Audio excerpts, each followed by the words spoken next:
یہ آکاشوانی ہے۔ اب آپ محمد شفیق سے کووڈ-19 کے بارے میں خصوصی بلیٹن سماعت فرمائیے۔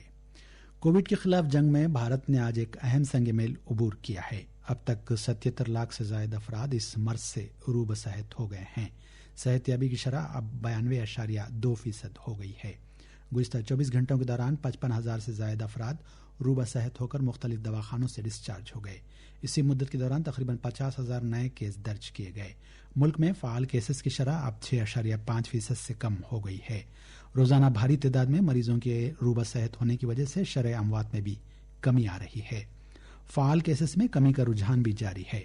مرکزی وزارت صحت نے بتایا کہ ملک بھر میں طبی انفراسٹرکچر میں بہتری اور ریاستوں اور مرکزی علاقوں کی جانب سے مرکز کے اسٹینڈرڈ ٹریٹمنٹ پروٹوکال پر عمل آوری، ڈاکٹروں، نیم طبی عملے اور محاذ پر سرگرم دیگر ملازمین کی محنت اور لگن سے ملک میں عروبہ صحت ہونے والوں کی تعداد میں اضافہ ہو رہا ہے۔ وزارت صحت نے بتایا کہ گزشتہ 24 گھنٹوں کے دوران 704 افراد فوت ہوئے۔ کووڈ کے تشخیصی معنوں کے اعتبار سے بھی ملک نے ایک اور سنگ میل عبور کیا ہے۔ گزشتہ 24 گھنٹوں کے دوران تقریباً 12,10,000 نمونوں کی جانچ کی گئی۔ اس طرح اب تک کیے گئے ٹیسٹوں کی تعداد 11,42,00,000 تک پہنچ گئی ہے۔ مرکزی حکومت اور ICMR نے منصوبہ بند طریقے سے ٹیسٹنگ کے انفراسٹرکچر کو بہتر بنایا ہے۔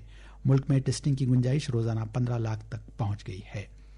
اس کی وجہ سے کووڈ-19 کے ٹیسٹ کی سہولت تمام لوگوں کو دستیاب ہے۔ مرکزی وزارت صحت نے بتایا کہ بڑے پیمانے پر ٹیسٹنگ سے مرض کی جلد نشاندہی، مریض کو فوری طور پر الگ تھلگ کرنے اور مؤثر علاج میں مدد مل رہی ہے۔ اس نے بتایا کہ اس کے نتیجے میں شرح اموات بھی کمی ہو رہی ہے۔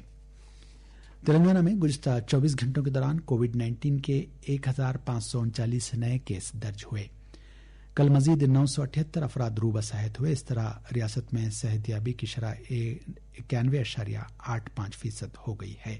ریاستی محکمہ صحت کی جانب سے جاری کیے گئے بلیٹن کے مطابق کووڈ سے مزید 5 افراد فوت ہوئے۔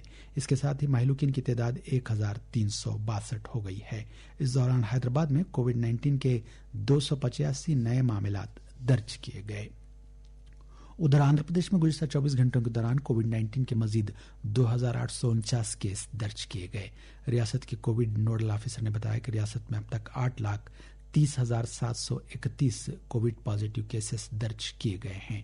مزید 13 اموات کے ساتھ اس مرض سے فوت ہونے والوں کی تعداد 6,734 ہو گئی ہے۔ ریاست بھر میں اس وقت فعال کیسز کی تعداد 21,672 ہے۔ اس دوران آندھرا پردیش کے وزیر تعلیم ادیمولا سریش نے کہا ہے کہ سرکاری اسکولوں میں کورونا وائرس کے پھیلاؤ کو روکنے کے لیے سخت اقدامات کیے جا رہے ہیں۔ انہوں نے کہا کہ مرض کے پھیلاؤ کو روکنے کے لیے ایک خصوصی ٹاسک فورس قائم کیا گیا ہے۔ انہوں نے بتایا کہ اب تک جن کیسز کی نشاندہی کی گئی ہے ان کے ٹیسٹ چند دن قبل کیے گئے تھے۔ انہوں نے کہا کہ چند اسکولوں کے متاثرہ طلبہ اور اساتذہ کو الگ تھلگ کر دیا گیا ہے۔ وزیر تعلیم نے بتایا کہ 3 ہفتوں کے بعد وہ 9ویں اور 10ویں جماعت کے نظم کا جائزہ لیں گے۔ انہوں نے بتایا کہ کیسز میں اضافے کو مد نظر رکھتے ہوئے فیصلہ کیا جائے گا۔ 2 نومبر کو اسکولوں کے کھلنے کے بعد سے اب تک 262 طلبہ اور 160 اساتذہ کووڈ-19 سے متاثر پائے گئے ہیں۔ کمشنر اسکول ایجوکیشن چیناویرا بھدروڑ نے یہ بات بتائی۔ آندھرا پردیش کابینہ کا آج امراوتی میں اجلاس ہوا جس میں ریت کی نئی پالیسی کو منظوری دی گئی۔ Chief minister YS Jagan Mohan Reddy کی صدارت میں منعقدہ اس اجلاس میں اس سفارش کو بھی قبول کر لیا گیا کہ ریت کی نکاسی کے تمام مقامات کو ایک ہی ادارے کے حوالے کیا جائے۔ کابینی سب کمیٹی نے سفارش کی کہ یہ مقامات کسی مشہور خانگی کمپنی کو سونپے جائیں۔ اس نے تجویز پیش کی کہ یہ عمل اوپن ٹینڈر کے ذریعے مکمل کیا جائے۔ بلدی نظم و نسق کے محکمے نے تلنگانہ میں انتظامی وجوہات کی بنا پر چند میونسپل کمشنرز کا تبادلہ کیا ہے۔